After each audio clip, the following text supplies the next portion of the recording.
आज हम बात करते हैं डायनामिक प्रोग्रामिंग के बारे में। डायनामिक प्रोग्रामिंग एक एल्गोरिथम डिजाइन टेक्निक है। जिस तरह से हमारे पास ग्रेडियंट टेक्निक है, डिवाइड एंड कंकर टेक्निक है, वैसे ही हमारे पास डायनामिक प्रोग्रामिंग भी एक एल्गोरिथम डिजाइन टेक्निक है। और ये किस तरह के प्रॉब्लम्स को सॉल्व करने के लिए यूज करते हैं? ऑप्टिमाइजेशन प्रॉब्लम्स के लिए। ग्रिडी अप्रोच और डायनामिक प्रोग्रामिंग दोनों को हम ऑप्टिमाइजेशन प्रॉब्लम्स को सॉल्व करने के लिए यूज करते हैं। और dynamic programming is almost similar to divide and conquer approach.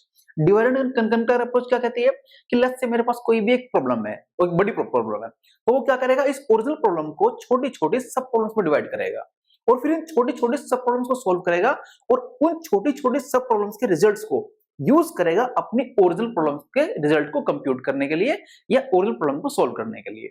Let's say मेरे पास कोई भी एक ओरिजिनल प्रॉब्लम है जिसका साइज है n। Let's say this is original problem, ठीक है, ये एक बड़ी प्रॉब्लम है। तो डिवाइड करके क्या करेगा, इस ओरिजिनल प्रॉब्लम को कुछ छोटी सब प्रॉब्लम्स में डिवाइड करेगा। लेट्स से मैं एज्यूम करके चल रहा हूं कि उसने इसको दो छोटी सब प्रॉब्लम में जिनका साइज हो गया n/2 और n/2। Original problem was n, this is n/2 n/2। Might be वो इस प्रॉब्लम को फिर से फर्दर इस सब प्रॉब्लम को फिर से डिवाइड कर दे, माइट बी n/4 और n/4। हो सकता है इसको भी वो फिर से n/4 और n/4 दो छोटी सब प्रॉब्लम्स में डिवाइड कर दे और माइट बी इन सब प्रॉब्लम्स को भी वो फिर से फर्दर डिवाइड कर दे। तो ये सब क्या है? ये भी एक सब प्रॉब्लम है, ये भी एक सब प्रॉब्लम है, ये भी, ये भी, ये भी, ये भी, ये भी, ये भी।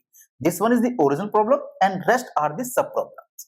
अब डिवाइड एंड कंकर अप्रोच क्या कहती है कि वो इन सभी सब प्रॉब्लम्स को इंडिपेंडेंटली सॉल्व करेगा। वो ये मान करके चल रहा है कि सारी की सारी सब प्रॉब्लम जो है वो अलग-अलग है और इनको कंप्यूट कैसे करेगा? वो इसको सॉल्व करेगा और इसको सॉल्व करेगा। इन दोनों के रिजल्ट्स को यूज करेगा इसको सॉल्व करने के लिए। इसको सॉल्व करेगा, इसको सॉल्व करेगा, इन दोनों के रिजल्ट्स को यूज करेगा इसको सॉल्व करने के लिए।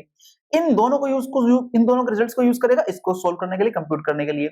Similarly this one and this one and this one, and वो सभी के सभी सब प्रॉब्लम्स को इंडिपेंडेंटली सॉल्व करता है, ठीक है। लेकिन ऐसा हो सकता है कि हमारी प्रॉब्लम में जितनी भी सब प्रॉब्लम्स बनी हैं, माइट भी कुछ सब प्रॉब्लम्स कॉमन हो या सेम सब प्रॉब्लम हो।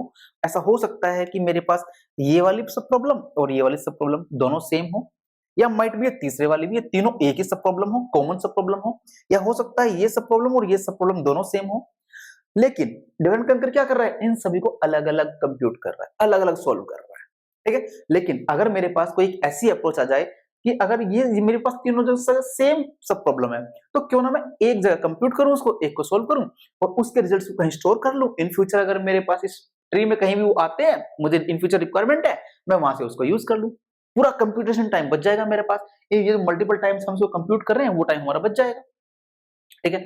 So this was the divide and कंकर जो उसको अलग-अलग सॉल्व करती है। लेकिन इसको एफिशिएंट बनाने के लिए हमारे पास है डायनामिक प्रोग्रामिंग। वो क्या कहती है कि अगर कुछ सब प्रॉब्लम्स आपके पास कॉमन है, आप क्या करें, उनको सोल्व करके कहीं पर किसी टेबल में स्टोर कर लें और इन फ्यूचर उनको यूज कर लें। आप उसको पूरा का पूरा दोबारा सोल्व ना करें, पूरा कंप्यूट ना करें, ठीक है। So this what about dynamic programming. Let's say हमारे पास फिबोनाची सीरीज है। So Fibonacci series initial term is 0 and next term is 1 and next term of Fibonacci series will be sum of these two, it should be 1, and the next term should be the sum of previous two terms, this one, that is 2, and next term will be sum of these two, that is 3, and likewise this is 5 and this is 8 I can say. So if Fibonacci series में मेरे पास if n is 0 then number is 1, if now n is 1 then this one is 1, if n is 2 this one is like, and likewise 4 5 6 and 7 and likewise. So Fibonacci series क्या कहती है? Fibonacci series का कोई भी number जो होगा उसकी previous two terms का सम होगा, ठीक है। So this is a logic और mathematical formula for the Fibonacci series. So this is a logic और मैथमेटिकल फॉर्मूला। ये क्या कहता है कि अगर n आपका 0 है so result is 0, if n is 1 result is 1, else if n is greater than 1, कोई भी टर्म हो ग्रेटर देन 1 वो सब होगा उसके प्रीवियस टू टर्म्स का सम, ठीक है। ये इसका लॉजिक है। अब इसी लॉजिक से हमने इसका एल्गो डिजाइन किया है, ठीक है। और ये क्या है, एक रिकर्सिव एल्गोरिथम, ठीक है। ये रिकर्सिव अप्रोच को यूज कर रहा है, ठीक है। तो यहां पर let's say this is f, this f is just a name of the function. आप इसका नाम fi भी रख लें, फिबोनाची रख लें, it's all up to you, and n is the parameter जिसके करस्पॉन्डिंग हमें फिबोनाची सीरीज फाइंड आउट करनी है, ठीक है। चलें जरा, fn वो कहता है if n is less than equal to 1 return n, n अगर 1 है तो भी 1 रिटर्न कर दे, n 0 है तो 0 रिटर्न कर दे, else return sum of previous two terms. सो ये यहाँ पर फिर से एक रिकर्सिव कॉल है, ये भी एक रिकर्सिव कॉल है। यहाँ पर क्या है, ये फंक्शन खुद को कॉल कर रहा है, ठीक है। चलें, अगर मुझे F5 इस एल्गोरिथम पे मैं ड्राई रन करता हूं और मैं फाइंड आउट करता हूं जब n मेरा 5 है। f5 I want to find out, ठीक है, that means I want to find out this number f5, ठीक है, fifth term, so this should be 5 actually. तो मेरे पास ये एल्गोरिथम इसको कैसे कंप्यूट करेगा, ये एल्गोरिथम इस पे कैसे रन हो रहा है, ये मैं देखने की कोशिश, ये एल्गोरिथम कैसे रन होगा। देखो जरा, n कितना है, n इज 5, जब n 5 है तो ये तो ट्रू नहीं होगा, वो नीचे जाएगा और वो क्या करेगा, रिकर्सिव कॉल करेगा। दैट मींस n कितना था 5, ये कितना हो जाएगा n-1 n-2, that means it should B f4 and f3। ये थी ओरिजिनल प्रॉब्लम। ओरिजिनल प्रॉब्लम में n कितना था 5, ये दो क्या है, छोटे सब प्रॉब्लम। इनका साइज क्या है, इसका साइज है 4, इसका साइज है 3। These are the sub problems corresponding to this original problem. अब फिर से वो इसको कंप्यूट करने के लिए उसको इन दोनों को सॉल्व करना पड़ेगा। इसके लिए f4 के लिए अगेन वो अंदर गया n इक्वल टू 4 और दिस इज नॉट ट्रू, वो यहां पर गया, फिर से दो recursive call, that means again this is f3 and f2। फिर से अब उसे f3 भी चाहिए, f3 के लिए अगेन n कितना है 3, दिस इज नॉट 1 और not 0, so that's why this will B f2 and f1। ये वो यहां पर गया। f2 के लिए फिर से वो कैलकुलेट करेगा, it will be f1 and f0। हाँ, यहां पर ये f1 ये डायरेक्टली मिल सकता है, इस f1 के लिए आगे फर्दर कॉल नहीं होगी, क्यों, क्योंकि n कितना है यहां पर 1 है, जब n 1 है तो डायरेक्टली 1 रिटर्न कर देगा, ठीक है। चले नेक्स्ट वो f1 f2 पे जाएगा, f1 के लिए तो यहां पे भी कोई कॉल नहीं होनी है। f2 के लिए अगेन n ना तो 1 है ना ही 0 है, सो वो एल्स केस चलाएगा और दो रिकर्सिव कॉल होंगी, एक f1 की और एक f0 की। सिमिलरली f3 पे भी दो रिकर्सिव कॉल होंगी क्योंकि n कितना है 3 है, सो एक f1 एक f2 जाएगा और एक f1 जाएगा। f2 के लिए फिर से दो रिकर्सिव कॉल, एक f1 और एक f0 and then f1 carry directly, we can compute this one directly, क्योंकि यहाँ पर n1 है तो ये मुझे 1 मिल जाएगा। चले अब जब मैं इसको सॉल्व करने की कोशिश करूंगा तो सबसे पहले मैं इस ये वाली प्रॉब्लम f1 मुझे क्या देता है, f1 में n कितना है 1, ये मुझे डायरेक्टली क्या रिटर्न कर देगा 1। f0 में n कितना है 0, तो जब n 0 है तो डायरेक्टली वो क्या रिटर्न कर देगा मुझे 0। f2 क्या होगा, इन दोनों का सम, क्योंकि 2 के केस में क्या होता था, वो एल्स केस को एग्जीक्यूट करता था और इन दोनों का सम होता था। सो 1 0 it will be 1, then f1 will be again 1, so 1 1 will be 2, next this f1 will be 1, this f0 will be 0, this f2 will be sum of these two, that is 1, and sum of these two will be this one, that is 3, ठीक है। इसी तरह से क्योंकि वो क्या कर रहा है, दो छोटे सब प्रॉब्लम को यूज कर रहा है इसको कंप्यूट करने के लिए, इन दोनों को यूज कर रहा है इसको कंप्यूट करने के लिए। सिमिलरली ये f1 this is 1 this is 0 this is 1, क्योंकि this will be sum of this two, this is 1 and this one will be sum of this two, that is 2, and this one will be sum of this two, that is 5। So f5 तो मैंने compute कर लिया जो कि 5 आ गया, ठीक है। अब जरा इसके नंबर ऑफ कॉल्स और इसकी टाइम कॉम्प्लेक्सिटीज देख लेते हैं, क्योंकि ये क्या था, ये डिवाइड एंड कंकर अप्रोच थी। इसने इस ओरिजिनल प्रॉब्लम को छोटे-छोटे सब प्रॉब्लम में डिवाइड करता गया और फिर उनके इन सब प्रॉब्लम के रिजल्ट्स को यूज कर रहा है ओरिजिनल प्रॉब्लम के रिजल्ट को कंप्यूट करने के लिए, ठीक है। चले पहले इस एल्गो का रिकरेंस रिलेशन बना लेते हैं। अगर इस एल्गो का रिकरेंस रिलेशन में बनाऊं so it will be tn will be tn-1 plus में tn-2 ऑर्डर ऑफ 1। और अगर मैं इसको सॉल्व करूंगा किसी भी रिकरेंस रिलेशन के तरीके से, हमारे पास there are various ways to for solving the recurrence relations, so it we will be getting as tn equal to order of 2 raise to the power n, ठीक है। अब अगर मैं इस ट्री को ऑब्जर्व करूं, यहां पर मेरे पास कितने नंबर ऑफ कॉल्स हैं, कितने नंबर ऑफ रिकर्सिव कॉल्स हो रही है एक्चुअली, इससे recursive call, this is a call, this is a call means यहां पर जहां फंक्शन अपने आप को कॉल कर रहा है, ठीक है। सो यहां पर अगर मैं देखूं मेरे पास there should be this is around 15 calls, 15, ठीक है। और अगर मैं वर्स्ट सिनेरियो मान के चलूं, यहां पर ये कितने नंबर ऑफ लेवल्स हैं, 1 2 3 4 5 लेवल्स आर देयर। और अगर हर एक पाथ की डेप्थ सेम हो, ऑल्दो यहां पर कुछ पाथ में डेप्थ सेम नहीं है, बट अगर सभी में सेम हो, so it will be if n number of levels are there then 2 raised to the power n minus 1 number of nodes will be there in my tree। और हर node पर क्या है, यहां एक ये रिकर्सिव कॉल है, ये एक recursive call. So this is 2 around, if 2 raised to n minus 1 I can say it as order of 2 raised to the power n, but क्योंकि यहां पर मेरे सभी पाथ की डेप्थ जो है वो सेम नहीं है, so I am over counting here, but exact term should be order of 1.66 raise to the power n, and which is an exponential term, so exponential time complexity is there for this recursive approach for this Fibonacci series, ठीक है। और ऐसा क्यों है, ऐसा इसलिए है, देखो यहां पर जरा ये एक F3 सब प्रॉब्लम है और यहाँ पर भी F3 है। उसने इस F3 को सॉल्व करने के लिए इन ये भी रिकर्सिव कॉल लगा, ये भी लगाया, ये भी लगा, ये भी लगा। उसने F3 को यहाँ पूरा कंप्यूट किया और फिर इस F3 को यहाँ भी पूरा कंप्यूट किया। अगर उसने यहाँ पे यहीं पे कंप्यूट हो गया तो उसको रीयूज कर सकते थे हम। सिमिलरली मेरे पास ये F2 यहाँ पर भी आया हुआ है, यहाँ पर भी आया हुआ है, इसके साथ इनको भी यहाँ रिकम्प्यूट किया है और उसने इसको यहाँ भी कंप्यूट किया था। सो यहाँ पर भी आई हुई ये सब प्रॉब्लम ही तो है, कॉमन सब प्रॉब्लम है।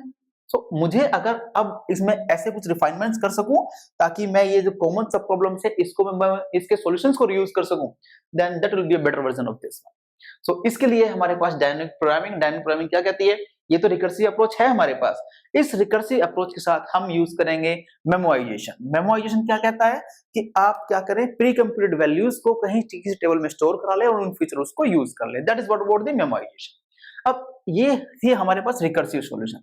अब इस सॉल्यूशन में मैं थोड़े से चेंजेस करता हूं and it will become a dynamic solution और डायनामिक अप्रोच। यहां पर हमारे पास टोटल नंबर ऑफ कॉल्स थे around this one, 2 to the power n और exact number was this one.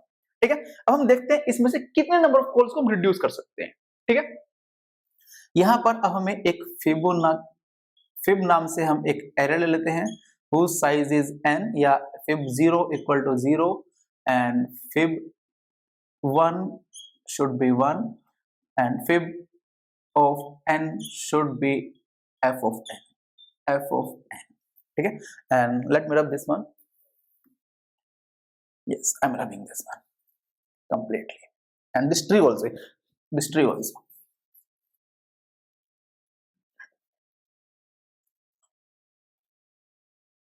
Now I'm writing the dynamic solution for this Fibonacci series.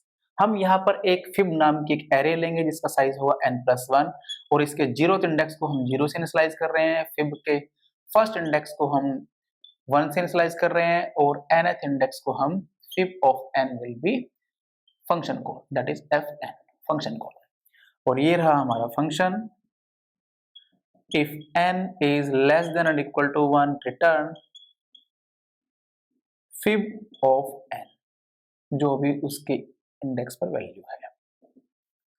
If fib of n minus 1, क्योंकि ये integer array है और इसको हमने -1 से initialise किया, if this is equal to -1 then fib of n minus 1 equal to function call fn minus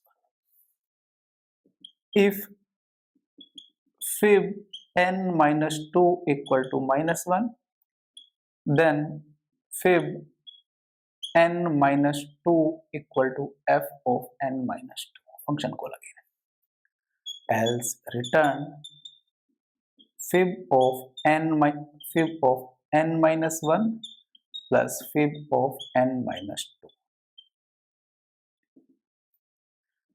This is the dynamic algorithm or dynamic solution, dynamic programming solution for this Fibonacci series। और ये कैसे काम कर रहा है देखा यार। पहले हमारे पास हमने F5 को देखा था विद द रिकर्सिव सॉल्यूशन और F5 में हमारे पास 15 कॉल्स थे या 2 to the power n calls थे। ठीक है, अब यहाँ पर हमें देखना है कि F5 के करस्पॉन्डिंग ही देखते हैं, F5 के करस्पॉन्डिंग ही, यहाँ पर n कितना है, n5 है। ठीक है, यहाँ पर हमारे पास एक फिब नाम से एक एरे होगी और ये एरे का साइज होगा n+1, n+1। If n is 5 then size should be 6। ठीक है, 0 1 2 3 4 5 and all the indexes will be initialized by -1 -1 -1 -1 -1 -1।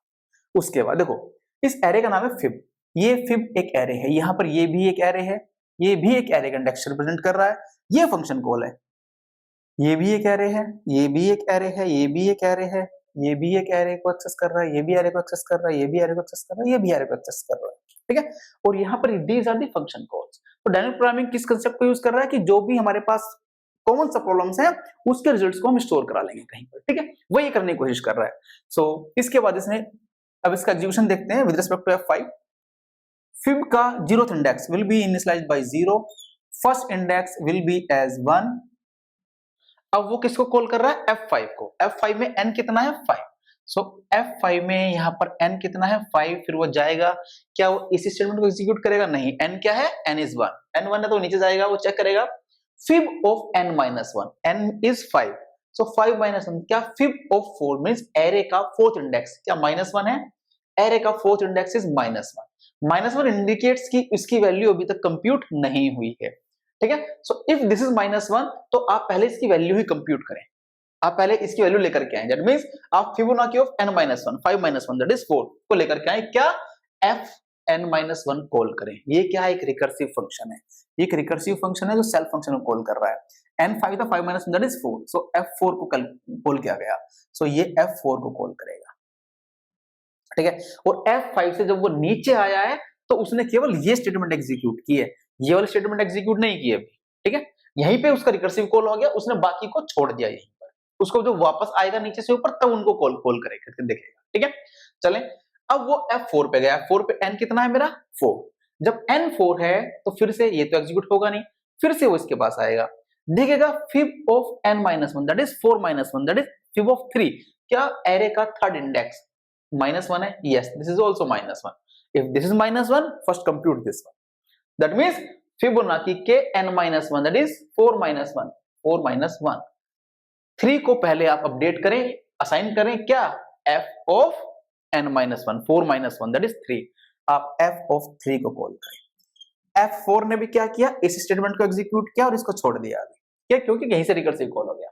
फिर से f3 गया, f3 में भी n कितना है 3 है, सो 3 है तो फिर से वो क्या, यही स्टेटमेंट एग्जीक्यूट नहीं होगी, वो यहां पर आएगा और Fibonacci of n - 1 that is n is 3 3 - 1 that is 2, क्या फिबोनाची का सेकंड इंडेक्स b - 1 है, यस दिस इज -1 अगेन, तो आप इसी को अपडेट करें, आप फिबोनाची ऑफ 2 कॉल करें f2, f3 से जब f2 गया फिर से उसने ये स्टेटमेंट एग्जीक्यूट किया, ये नहीं किया, ये अभी तक किसी ने नहीं, ठीक है।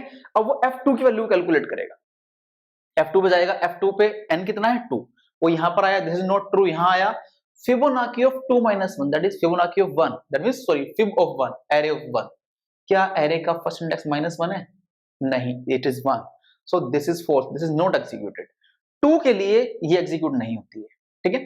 फिर वो नीचे वाले आके चेक करता है, क्या Fibonacci of 2 - 2 that is 0, fib of 0 क्या -1 है, नहीं, this is also not true, this is also not true, so वो आया नीचे, अब वो इन दोनों को रिटर्न कर देगा, fib of 2 - 1 is 1 and fib of 2 - 2 is 0, that means क्या रिटर्न करेगा वो f2 को, f2 कॉल करे थे ना, जहां ये एग्जीक्यूट नहीं हुआ, ये नहीं हुआ, ये एग्जीक्यूट होगा, सो दैट मींस एरे के 1 और एरे के 0 इंडेक्स पे जो भी वैल्यू है वो इसको यहां स्टोर कर, दैट मींस प्रीवियस 2 का सम वो यहां पर स्टोर करवा रहा है, ठीक है। सो उसने क्या किया, इन दोनों का सम, सो फिब ऑफ 0 + 1 इज 1, यहां उसको स्टोर करा दिया और उसको रिटर्न कर दिया यहां पर 1, ठीक है। अब जब वो f3 से नीचे गया था, जब f3 से नीचे वो गया था तो उसने इस स्टेटमेंट को एग्जीक्यूट किया था, इसको नहीं किया था। f4 से नीचे गया था तब भी अपना यही किया था, ये नहीं किया था। जब f3 से यहां गया था तो उसने केवल इसको एग्जीक्यूट किया, यहां पर n कितना था 3, तो अब उसने जब n 3 था ये तो कर लिया, अब नीचे जाएगा, क्या फिब ऑफ 3 - 2 3 - 2 इज 1, क्या fib of 1 is -1, fib of 1 is -1, no it is not -1, so that means this will not be executed, f3 के लिए बात कर रहे हैं। फिर वो नीचे जाएगा, अब जब वो नीचे जाएगा वो चेक करेगा n कितना है, यहां पर है, this is 3 3 - 1 that is 2 and 3 - 2 is 1, that means fib के सेकंड इंडेक्स पर 1 इंडेक्स पे जो भी वैल्यू है वो इसको ही रिटर्न कर दे, that means सेकंड और 1 पे जो वैल्यू है इन दोनों का सम that is 1 1 is 2, इसको यहां पर स्टोर करा दे और इसको रिटर्न करा दे, that is 2, ठीक है। तो ये बेसिकली क्या कर रहा है, ये पहले अगर f5 मांगा है तो 4 से पहले इसको कहता है पहले 4 की वैल्यू लेके आओ, इसको कहता है पहले आप 2 की वैल्यू लेके आओ, इसको कहता है आप अपनी प्रीवियस की लेकर के आओ, और इन दोनों की तो थी ही इनिशियलाइज कर दी थी, तो ये इन दोनों की लेके आएगा, ये इन दोनों की लेके आएगा, ये इन दोनों की वैल्यू लेके आएगा, ये इन दोनों की वैल्यू लेके आएगा, और फिर ये इन दोनों का सम कर देगा। चले, अब हम f4 से जब f3 पर जब हम गए थे तो उसने क्या किया था, f4 से जब f3 गए थे तो ये स्टेटमेंट एग्जीक्यूट की थी, ये नहीं की थी, तो f4 पे n जब 4 था, अगेन 4 - 2, अब वो इसको एग्जीक्यूट करेगा, तो कर चुका, इसे करके ही तो वो यहां गया था, यहां से यहां गया था, अब वो इसको करेगा, fib of 4 - 2 that is fib of 2, क्या -1 है, fib of 2 is not -1, that means वो क्या करेगा, 4 - 2 is 4 - 1 is 3 and 4 - 2 is 2, array के थर्ड और सेकंड इंडेक्स पे जो भी वैल्यूज हैं उन दोनों का सम वो f4 को दे देगा, इट विल बी 3, और वो यहां पर इसको 3 दे देगा। अब अगेन f of 5 ने जब यहां से यहां गया था तो केवल इसको एग्जीक्यूट किया था, इसको नहीं किया था। अब f of 5 means f5 - 2 that is 3, क्या एरे का थर्ड इंडेक्स -1 है, no this is not true, that means 5 - 1 is 4 और 5 - 2 इज 3, इन दोनों का सम रिटर्न कर देगा इसके इंडेक्स पे जो भी वैल्यूज, दैट मींस इन दोनों के इंडेक्स के सम की वैल्यू क्या दे देगा वो 5 कर देगा और ये 5 को रिटर्न कर देगा। अब इसमें टोटल फंक्शन कॉल कितने हुए हैं? ये सब तो एरे एक्सेस है, ये सब तो एरे एक्सेस है। फंक्शन कॉल कहां पर है? ये यहां से आ गई तभी तो फंक्शन कॉल हुआ, यहां से आ गई तभी तो फंक्शन कॉल हुआ, यहां से आ गई तब फंक्शन कॉल हुआ। यहां से जब इसने वैल्यू रिटर्न कर दी, ठीक है, इसके साथ और कोई फंक्शन कॉल नहीं हुआ है। क्यों? क्योंकि उसने तो इसकी केवल ये क्या है, एरे एक्सेस ही तो किया है उसने, जो वैल्यू स्टोर कराई है आपने उसको भी यूज करता गया। F2 की वैल्यू आपने यहां स्टोर कराई, उसने इन दोनों के लिए यूज कर लिया। आपने F3 की वैल्यू स्टोर कराई, उसने F4 में इन दोनों को यूज कर लिया। सो वो तो केवल उनको एक्सेस कर रहा है। Function calls are only four function calls. So if n is 5, so this is 5 minus 1. I can say order of n number of function calls will be there. Order of n. Or earlier in case of recursive solution, this was 2 raised to the power n. और ऐसा क्यों हो रहा है? क्योंकि यहाँ पर हमने क्या किया, अपनी वैल्यूज को स्टोर करा लिया। जो भी हमारी वैल्यू, देखो ये F2 फिर से यूज हो रहा है सब जगह, F3 ऊपर यूज हो रहा है, F4 ऊपर यूज हो रहा है, सो वो बार बार रिकम्प्यूट नहीं कर रहा, वो इस एरे में उसने स्टोर कराया और उसको यूज कर लिया टेबल में। This method is known as memoization method. This is the recursion plus memoization. This it's a top down approach, it's a top down approach and it uses recursion, but again there are few are the disadvantages with the recursion की recursion एक extra overhead लेता है, stacks use करता है। सो हमारे पास इसका dynamic programming का दूसरा सॉल्यूशन भी है, ठीक है। Dynamic programming are both the ways is there, top down as well as bottom up, ठीक है। This was top down solution of dynamic programming for this Fibonacci series. अब हम इसका बॉटम अप सॉल्यूशन देख लेते हैं। Bottom up solution, let me write it the bottom up solution for this one. Yes, if f of n I need to find out, then fib of, again आप एक array लें, fib of 0 is 0, fib of 1 is 1 and एक loop चलाएं for I equal to 2 to n and fib of I equal to fib of I minus 1 plus fib of I minus 2, and this is, I can say, return fib of n, return fib of n. This is a bottom up approach solution। और आपने एक array ली है fib of size of n plus 1 again, और इसको आपने initialise हो जाएगी by default by 0 और बाय -1 यू कैन सी, ठीक है। तो अगेन मुझे F5 कॉल करना है, F5 के लिए मुझे देखना है, तो इसने क्या किया, अगेन एक एरे मेंटेन की है। एरे का साइज क्या है, n+1, सो 6 साइज की एक एरे होगी। यहाँ पर this is array 0 1 2 3 4 5, so again इसको लेट्स से दिस -1 -1 -1 -1 -1। आपको F5 कॉल करना है, आप F5 पर गए, आप F5 पर गए यहां से। अब जब आपने F5 गया, आपने fib of 0 is 0, आपने इसको 0 से इनिशियलाइज किया। fib आपने fib 1 को आपने 1 से इनिशियलाइज किया। This array is named as fib। उसके बाद आपने एक लूप चलाया for I is equal to 2 to n। जब लूप आपका 2 to n जा रहा है, सो दिस इंस्ट्रक्शन, चलिए पहले इसको कैलकुलेट कर लेते हैं। सो fib of I is 2, 2 will be fib of 2 minus 1, that is 1, and fib of 2 minus 2, that is 0. That means sum of fib of 1 and fib of 0. That means this fib of 2 will be the sum of these two, that is 1. अब I कितना हो जाएगा, 3। जब I 3 हो जाएगा तो fib of 3 will be equal to, that means fib of 3, this will be equal to fib of 2 and fib of 1, इन दोनों का sum, it will be 2. Next I will become 4, I जब 4 हो जाएगा it will be sum of again previous two terms, this is sum of these two, that is 3, and similarly fib of 5 will be sum of these two, this would be 5। और जब ये loop हमारा n times चल रहा है, तो the time complexity will also be the order of n, because this loop is executing the n times। It's a bottom approach solution। क्यों? क्योंकि हमारी जो टेबल है, हमारी जो array है, this is going to from here to here like this, and this solution, okay। So it's a bottom approach solution, and this solution is not using recursion, it's a iterative method। Okay, so this is what about the dynamic programming. Dynamic programming हम दोनों तरीके से implement कर सकते हैं। Well, जो हमारी dynamic programming है उसने हमारा क्या किया, एक तो हमारे टाइम कॉम्प्लेक्सिटी जो रिकर्सिव सॉल्यूशन था, जो डिवाइड कंकर का अप्रोच का सॉल्यूशन था, उसने हमारे जो polynomial time sorry exponential time complexity थी उसको पोलिनोमियल टाइम में वो लेकर के आ गया।